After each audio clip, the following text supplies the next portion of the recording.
10 to the power of 41 brains inside bodies that will exist. However, in a dead universe that has had enough time to explore all possible fluctuations and that will exist forever, the number of naked brains that would emerge is, well, infinite.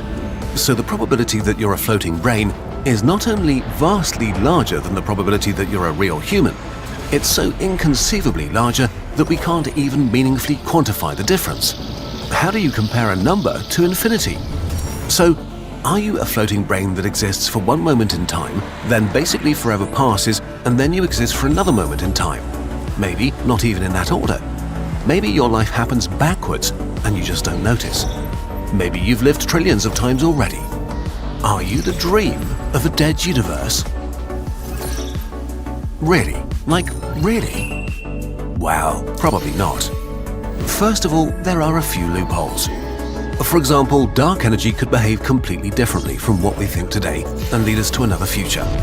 Or maybe our dead universe will be too motionless to allow the creation of brains, even with infinite time. Or maybe the universe will end up dying in another way.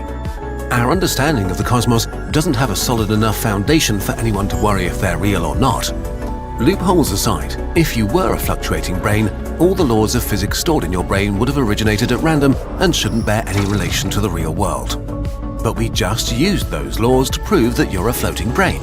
So even if you believe that you are a floating brain, you'd have to admit that you have no good reason to believe that you are actually a floating brain. Okay, so this hallucinatory trip might teach us something about our theories.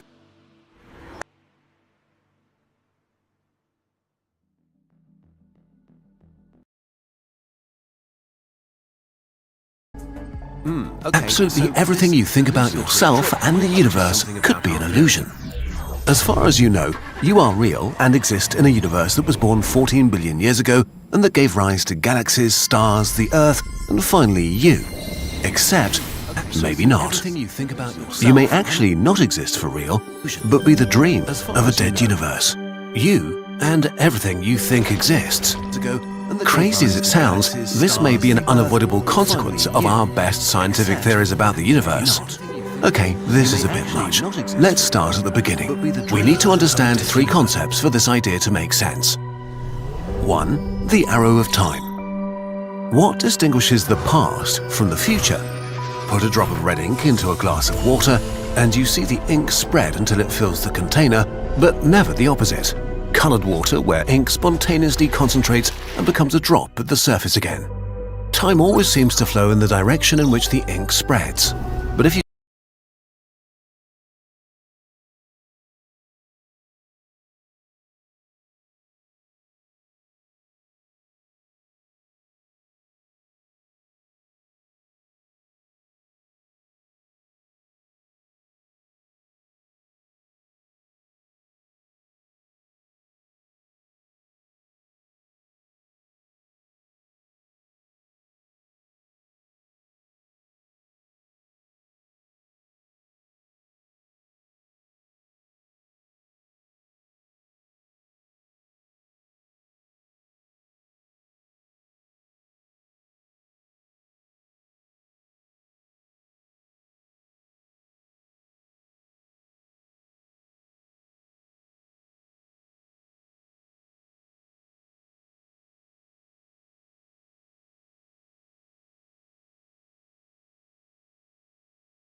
more operations than there are stars in the observable universe.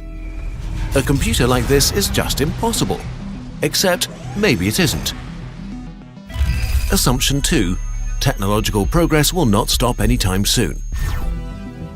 If we assume that technological progress continues in a similar fashion as it has so far, then there might be galaxy-spanning civilizations with unlimited computer power at some point. Beings on a technology level so advanced that we could barely distinguish them from gods.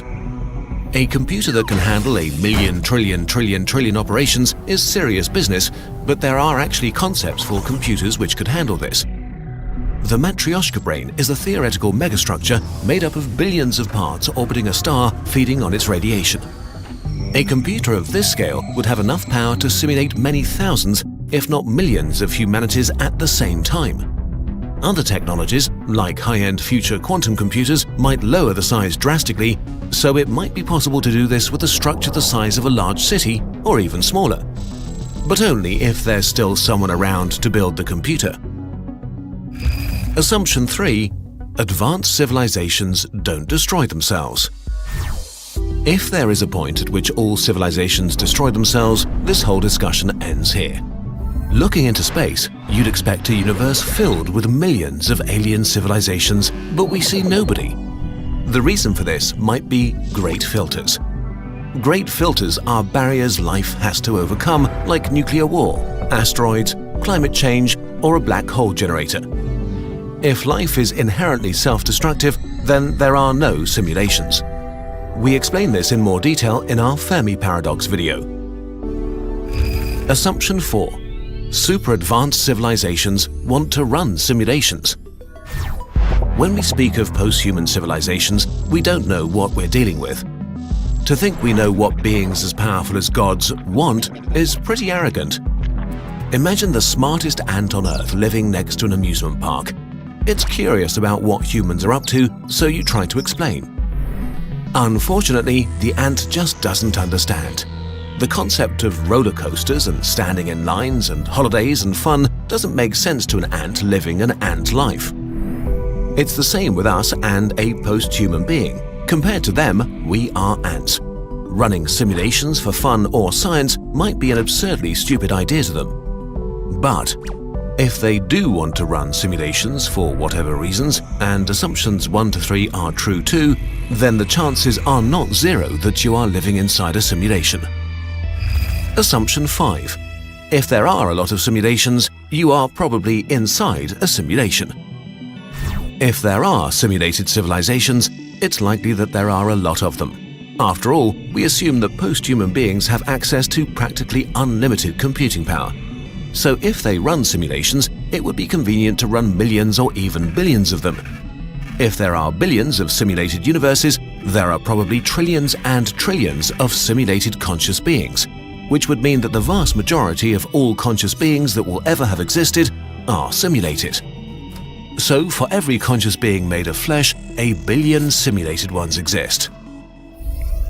Since we have no way of knowing if we are simulated or not, in this case, the chances of you being one of the 999,999,999 simulated ones are pretty high. So what you consider reality might not be real at all.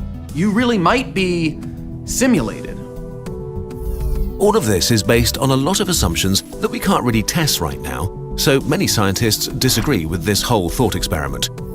So don't burn your house down to test if there will be glitches. If you are simulated, not that much changes for you. You might be on a small planet speeding through eternal nothingness, or a simulation inside a computer. Your existence does not become more or less scary and bizarre. All we can hope to do is try to live good lives and have a good time. And hope that if we actually are simulations in a supercomputer, nobody trips over the power cable. Oh no. I think I just unplugged the simulation. But what if that doesn't matter? What if we are in one right now? What if you are simulated?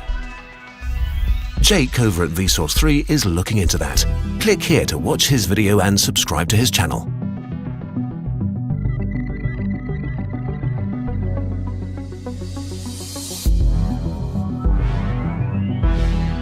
Why are you still here? go over to Vsauce 3, watch the video and subscribe. We promise it's worth your time.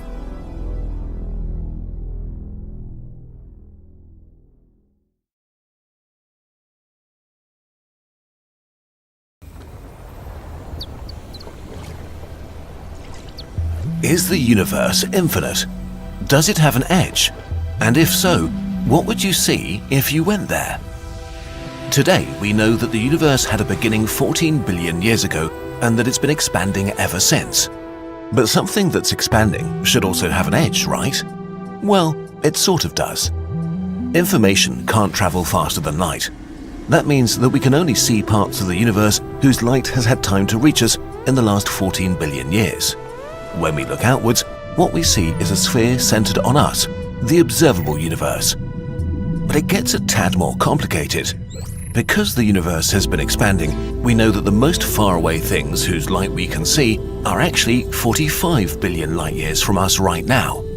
So the observable universe is a sphere with a radius of 45 billion light years. It contains around 200 billion galaxies, each with hundreds of billions of stars. So for us, there is an edge. We're looking at the past until there is just no past left. This edge is really more like an edge in time and, in a sense, meaningless. The real universe is for sure bigger than what we can see. But how much? There are two options. Either the universe is really big but finite, or it's truly infinite. A finite universe means that if you want to fill it with ice cream, you can do it. You need a lot of ice cream, but it is a finite amount. But that leads to a weird problem. Such a universe should have an edge, a cosmic wall where space ends. And if there's an edge, there should be something outside that edge. But the universe by definition is all there is. So how could there be stuff outside all there is? Does the idea of something outside of everything even make sense? Except, of course, there is a physics hack. You can have a universe that has no border, but that still could be filled with a finite amount of ice cream. What if the universe is truly finite? Imagine an orange and a really tiny ant. The ant can only see a small piece of the skin, just as you can only see a small chunk of the universe. But if the ant starts walking, it will eventually walk around the whole orange and be back to its starting point. First thing was really the facilities here. They have so much here ready for you to go. You can use them at any time. You can just sit down, go, what am I going to make today? And just do it.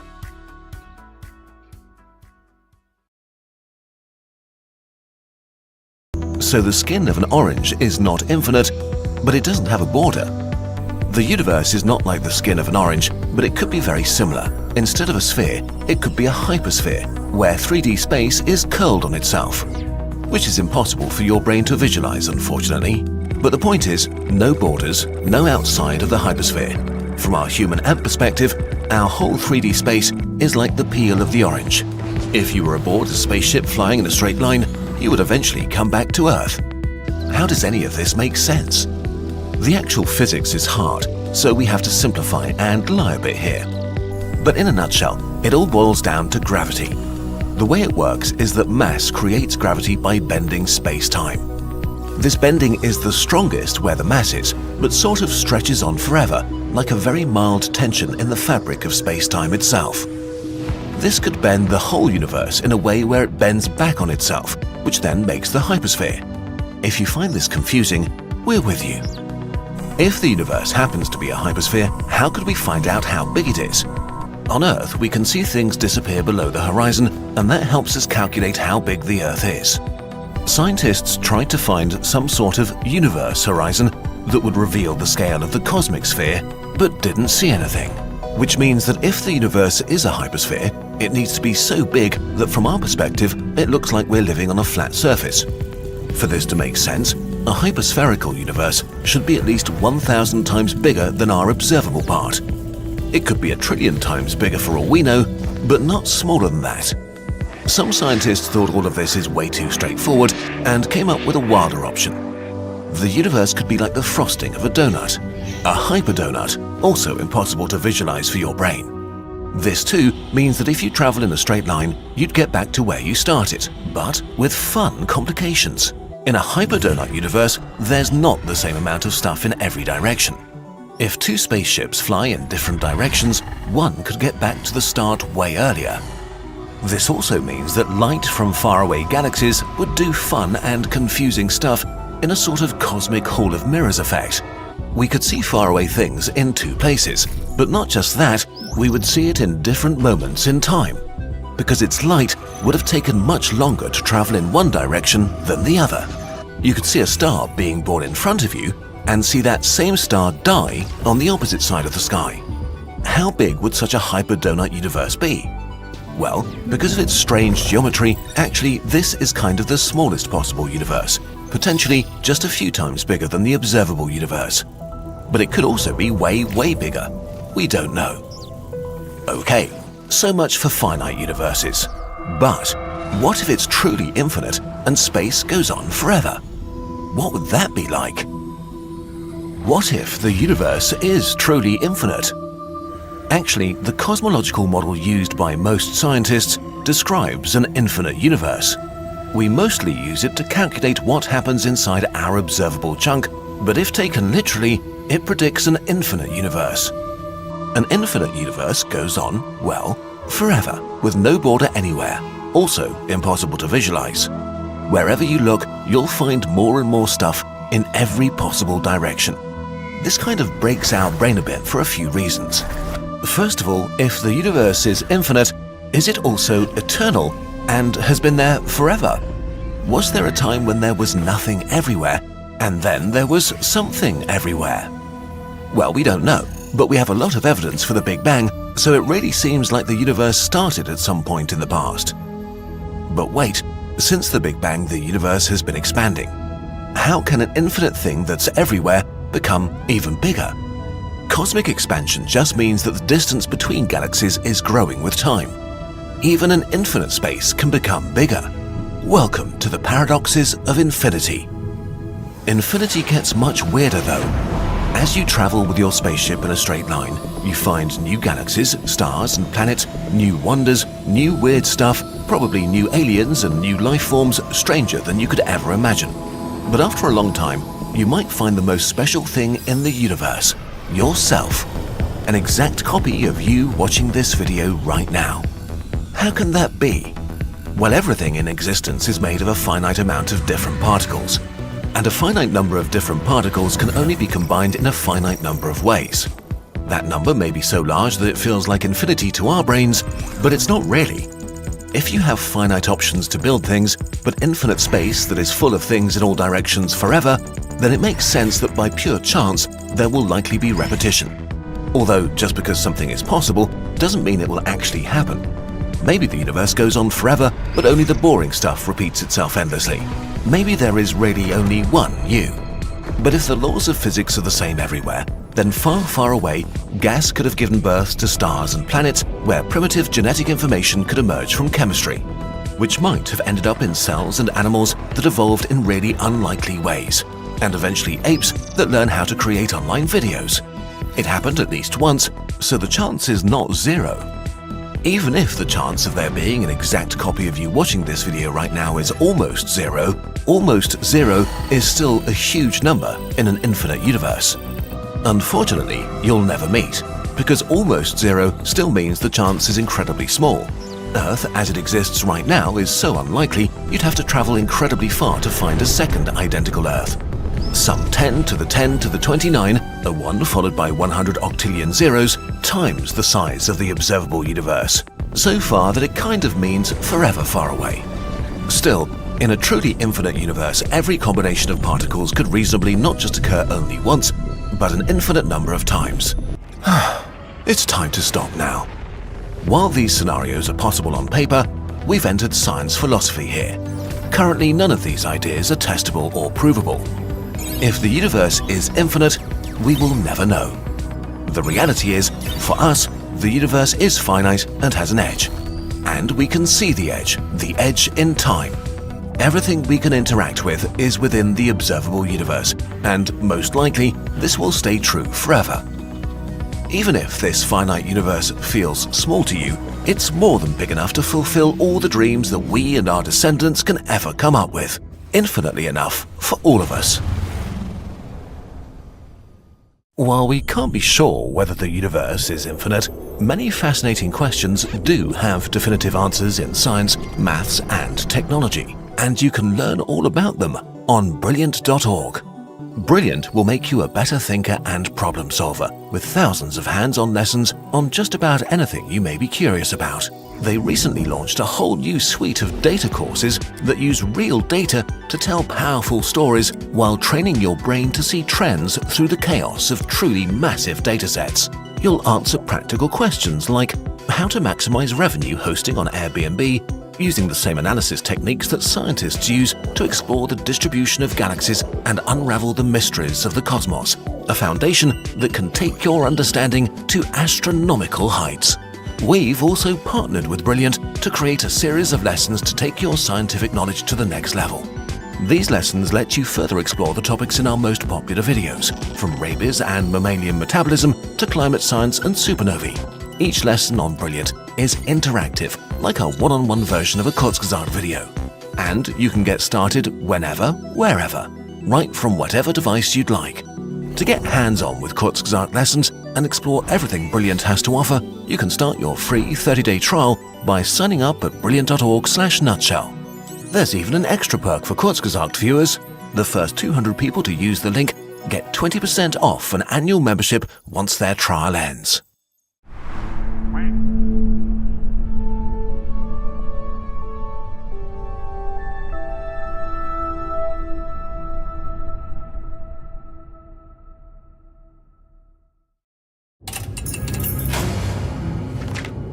Peter Smith? I think it's time we had a chat. A little birdie told me you posted Argos is only good for toys. This isn't playtime, Peter! Easy, Trevor. Time to teach our friend a lesson. Repeat after me. There's more to Argos. There is more to Argos. He knows he can lead, right?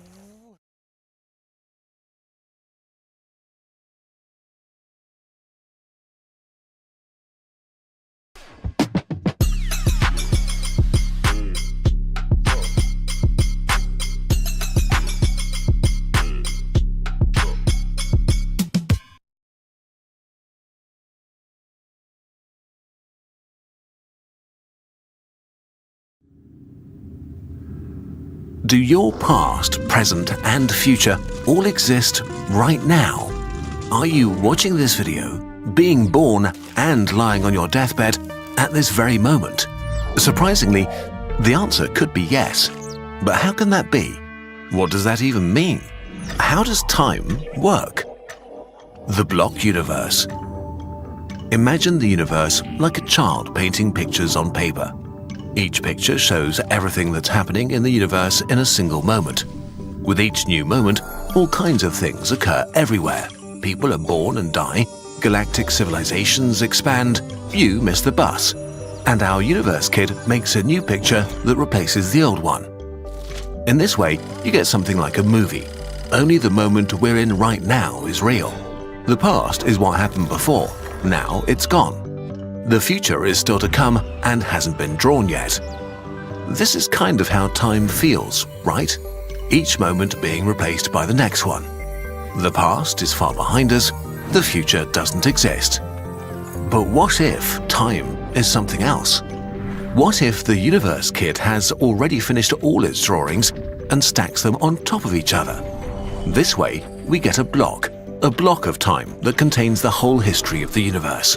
All moments that have ever existed or will ever exist. But in this block, in this stack of moments, the past, the present, and the future are equally real and exist at the same time. This feels wrong. The only things that we perceive as real are those things happening now. How can the past and future be real right now? The problem is that according to the theory of relativity, they kind of have to be. Heavily simplified, relativity says that time and space are not separated, but one connected space-time. When you move through space, you're also moving through the block. This means time passes differently for different people depending on how they move through space relative to each other. And this also means that what someone perceives as now is a certain cut along the block, a cut that will depend on how fast they're moving. So what you think is now is really only your now. There are many different nows in the universe, and all of them are equally real. This also means there's no universal past or future. Okay, this is a lot. How does this work? Imagine 3 alien spaceships a million light years away. The first one just hovers in space, not moving relative to you. You both experience the same now, the same present.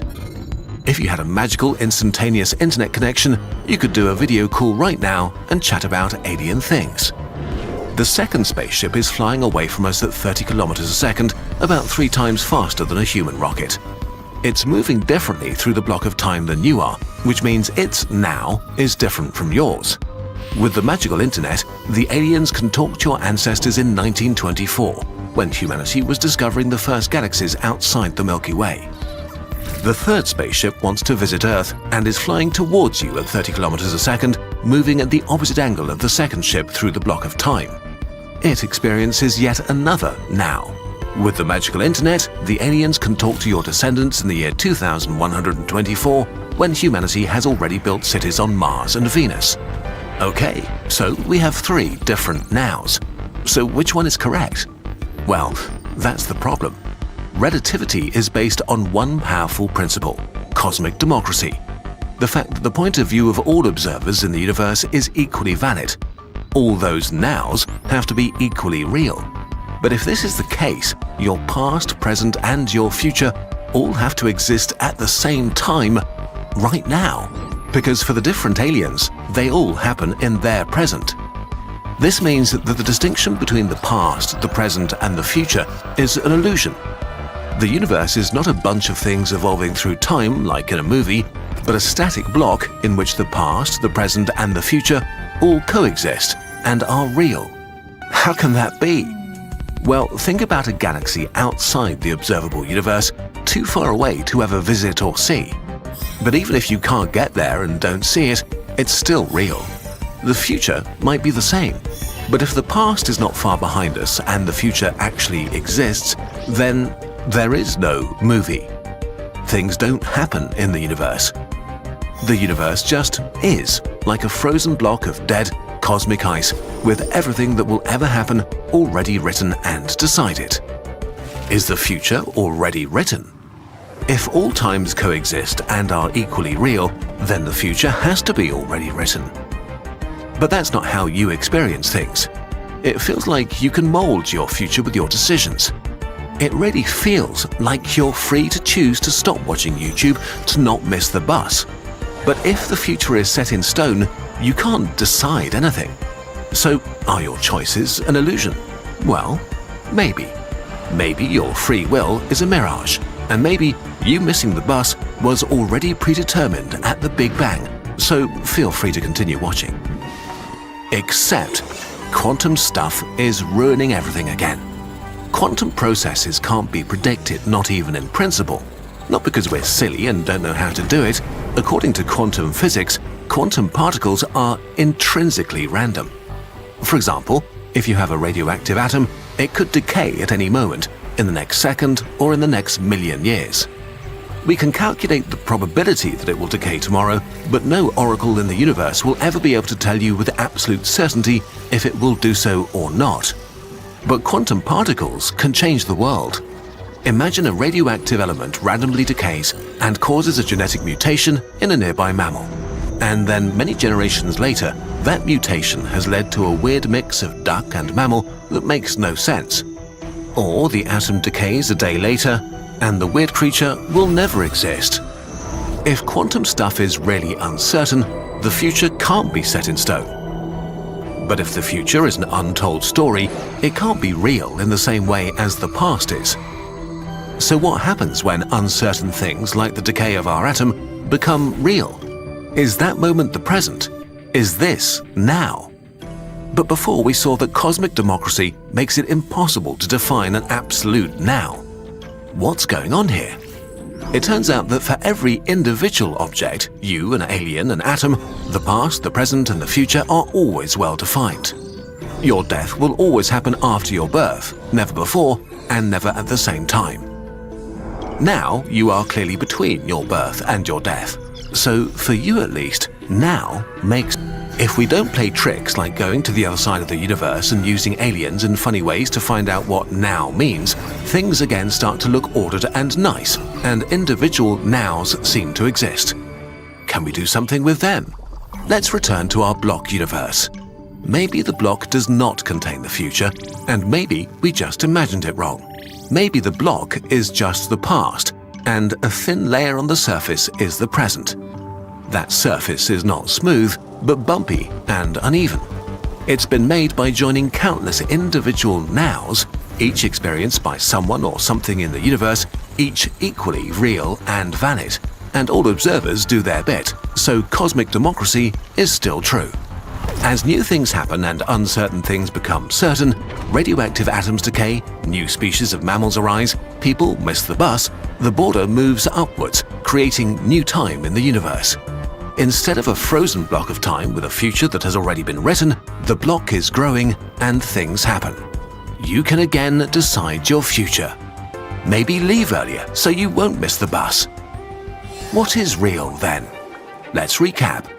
We started with time as a movie, one now after another, where only the current now was real. Then we found out that because of relativity, there are multiple nows, all of them real somehow, which could mean that we're living in a frozen block universe where things don't happen and you don't really have free will. And we ended up with a kind of growing block universe where time passes and the future is open. So which is correct? What is real? The present? The past? Are the dinosaurs as real as you are right now? What do the aliens on the other corner of the universe think about all this? To be honest, no one knows. What we've learned are two possibilities to describe time, but they're not the only ones. Some scientists think that the idea of now only makes sense near you, but not in the universe as a whole. Others think that time itself doesn't even exist, that the whole concept is an illusion of our human mind. And others think that time does exist, but that it's not a fundamental feature of the universe. Rather, time may be something that emerges from a deeper level of reality, just like heat emerges from the motion of individual molecules, or life emerges from the interactions of lifeless proteins. We could go on, but aren't you about to miss the bus?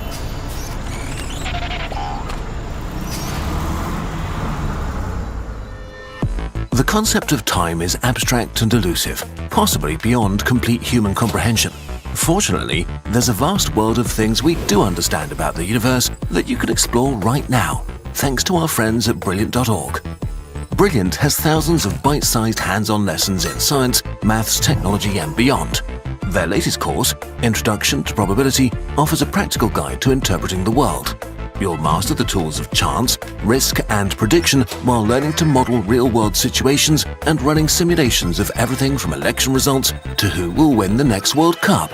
They even have a lesson on the past and future, where you'll explore how past outcomes may not reliably forecast future events in the ever-evolving tapestry of time. And since it's always a good time to learn, we've created an entire series of lessons in collaboration with Brilliant to take your scientific knowledge to the next level. These lessons let you further explore the topics in our most popular videos, from rabies and mammalian metabolism to climate science and supernovae. Think of each one as an interactive, one-on-one version of a Kurzgesagt video. To get hands-on with Kurzgesagt lessons and explore everything Brilliant has to offer, you can start your free 30-day trial by signing up at brilliant.org/nutshell. And for Kurzgesagt viewers, the first 200 people to use our link get 20% off an annual membership once their trial ends.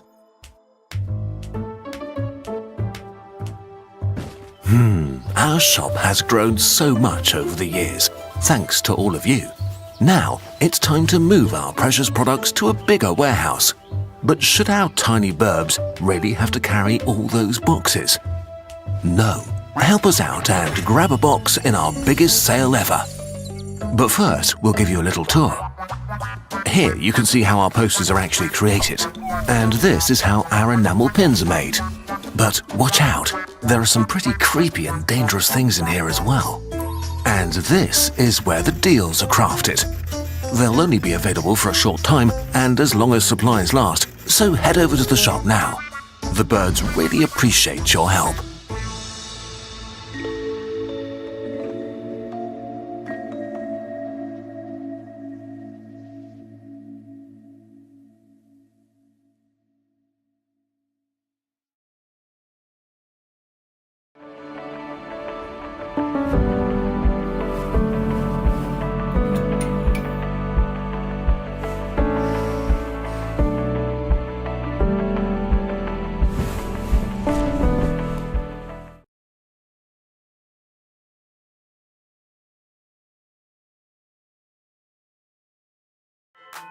iPhone 17 Pro Max, the most powerful iPhone ever. It's the season to save and share with O2. From under £36 a month for the first 3 months. Plus, find unforgettable shared experiences on Priority. O2, essential for living.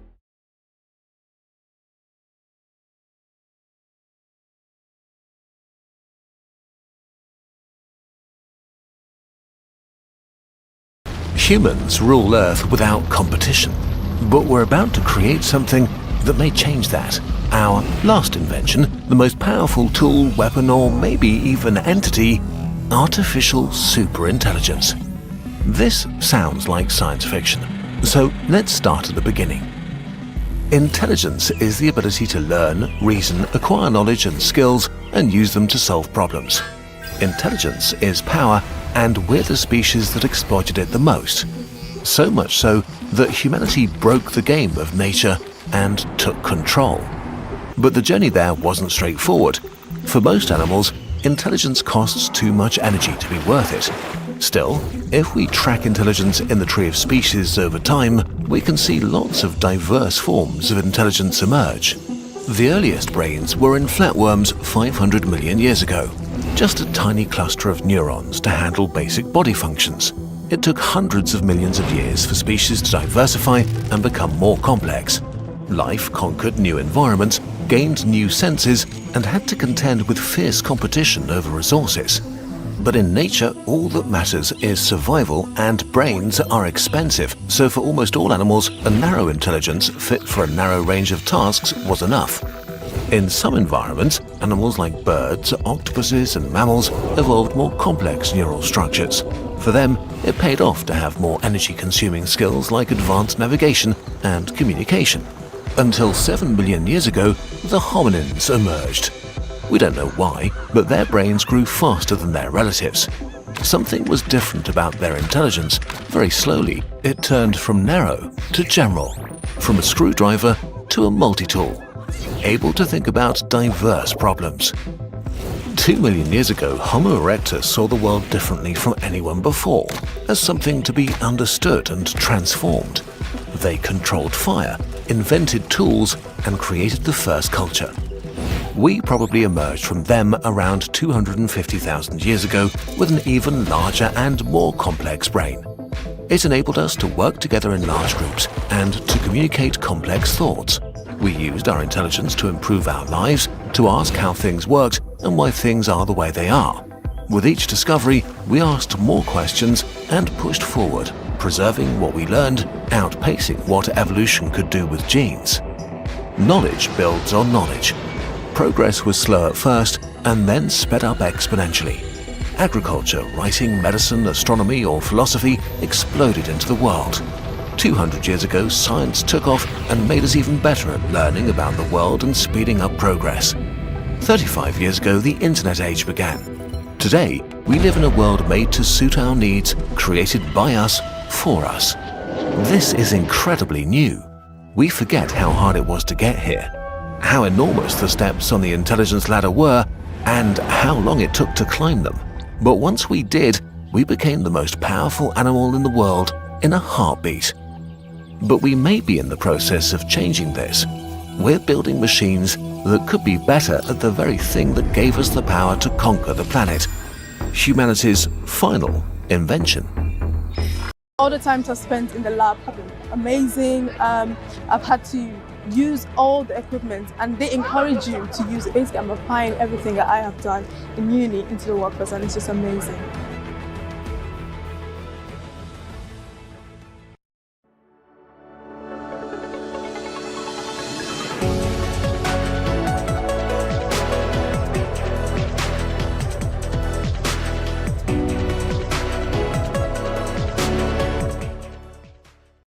Artificial intelligence.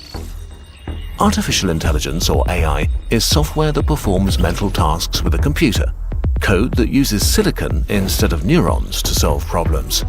In the beginning, AI was very simple. Lines of code on paper, mere proofs of concept to demonstrate how machines could perform mental tasks. Only in the 1960s did we start seeing the first examples of what we would recognize as AI. A chatbot in 1964, a program to sort through molecules in 1965. Slow, specialized systems requiring experts to use them. Their intelligence was extremely narrow, built for a single task inside a controlled environment. The equivalent of flatworms 500 million years ago doing the minimum amount of mental work. Progress in AI research paused several times when researchers lost hope in the technology. But just like changing environments create new niches for life, the world around AI changed. Between 1950 and 2000, computers got 1 billion times faster, while programming became easier and widespread. In 1972, AI could navigate a room. In 1989, it could read handwritten numbers. But it remained a fancy tool, no match for humans. Until in 1997, an AI shocked the world by beating the world champion in chess, proving that we could build machines that could surpass us, but we calmed ourselves because a chessbot is quite stupid. Not a flatworm, but maybe a bee, only able to perform a specialized narrow task. But within this narrow task, it's so good that no human will ever again beat AI at chess. As computers continued to improve, AI became a powerful tool for more and more tasks. In 2004, it drove a robot on Mars. In 2011, it began recommending YouTube videos to you. But this was only possible because humans broke down problems into easy-to-digest chunks that computers could solve quickly. Until we taught AIs to teach themselves. Rise of the self-learning machines. This is not a technical video, so we're massively oversimplifying here. In a nutshell, the sheer power of supercomputers was combined with the almost endless data collected in the information age to make a new generation of AI. AI experts began drastically improving forms of AI software called neural networks, enormously huge networks of artificial neurons that start out being bad at their tasks. They then used machine learning, which is an umbrella term for many different training techniques and environments that allows algorithms to write their own code and improve themselves. The scary thing is that we don't exactly know how they do it and what happens inside them. Just that it works, and that what comes out the other end is a new type of AI. A capable black box of code. These new AIs could master complex skills extremely quickly with much less human help. They were still narrow intelligences, but a huge step up. In 2014, Facebook AI could identify faces with 97% accuracy. In 2016, an AI beat the best humans in the incredibly complex game of Go. In 2018, a self-learning AI learned chess in 4 hours just by playing against itself, and then defeated the best specialized chessbot. Since then, machine learning has been applied to reading, image processing, solving tests, and much more. Many of these AIs are already better than humans for whatever narrow task they were trained, but they still remained a simple tool. AI still didn't seem that big of a deal for most people. And then came the chatbot ChatGPT. The work that went into it is massive. It trained on nearly everything written on the internet to learn how to handle language, which it now does better than most people. It can summarize, translate, and help with some maths problems. It's incredibly more broad than any other system just a few years ago, not crushing any single benchmark, but all of them at once. Many large tech companies are spending billions to build powerful competitors. AI is already transforming customer service, banking, healthcare, marketing, copywriting, creative spaces, and more. AI-generated content has already taken hold of social media, YouTube, and news websites. Elections are expected to be inundated by propaganda and misinformation. No one is sure how much good or harm can come from adopting AI everywhere. Change is scary. There will be winners and losers. One of the biggest questions governments and corporations have now is how to manage the transition to an AI-boosted economy. All these potential gains or risks are just the result of today's AI. ChatGPT's intelligence is a major step up, but it remains narrow. While it can write a great essay in seconds, it doesn't understand what it's writing. But what if the AIs stopped being narrow? General AI. What makes humans different from current AI is our general intelligence. Humans can technically absorb any piece of knowledge and start working on any problem. We're great at many very different skills and tasks, from playing chess to writing or solving science puzzles. Not equally, of course. Some of us are experts in some fields and beginners in others, but we can technically do all of them. In the past, AI was narrow and able to become good at one skill, but was rather bad in all the others. Simply by building faster computers and pouring more money into AI training will get us new, more powerful generations of AI. But what if the next step for AI is to become a general intelligence like us, an AGI? If the AI improvement process continues as it has been, it's not unlikely that AGI could be better in most or even all skills that humans can do. We don't know how to build AGI, how it will work, or what it will be able to do.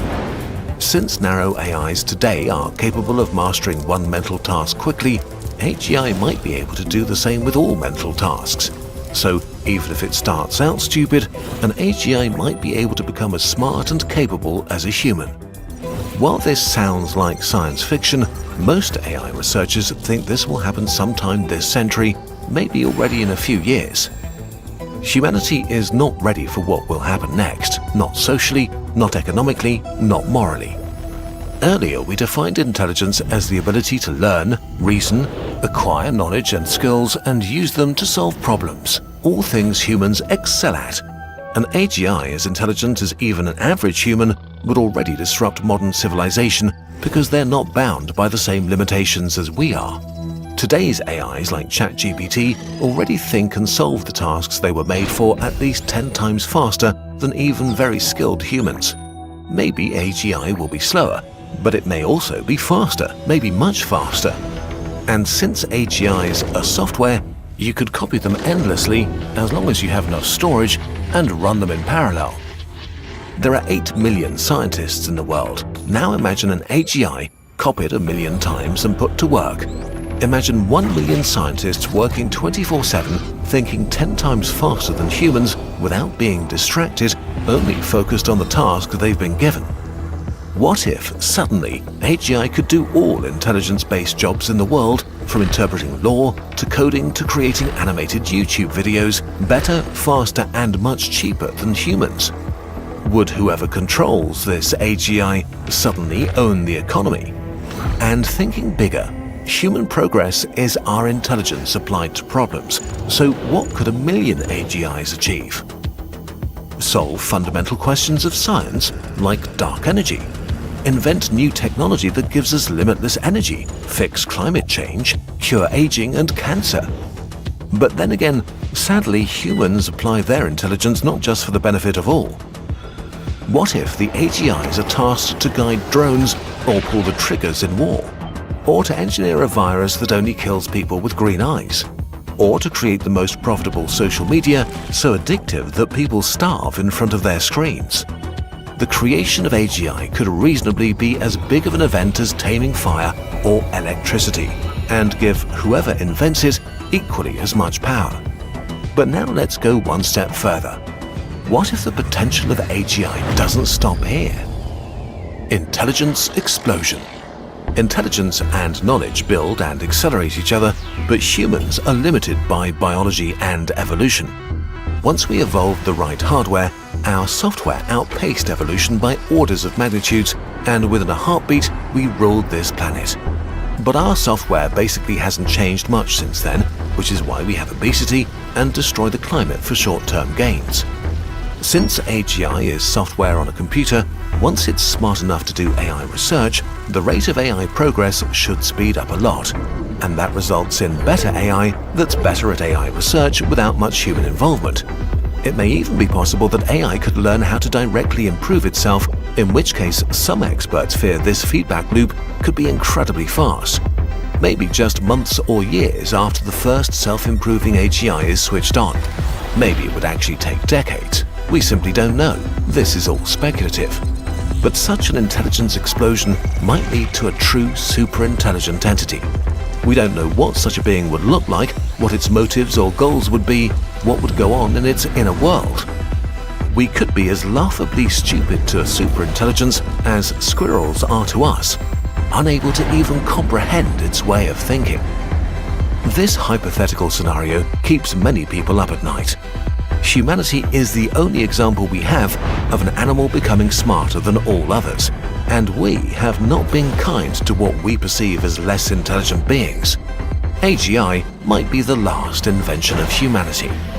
It's possible that it could become the most intelligent and therefore most powerful being on Earth.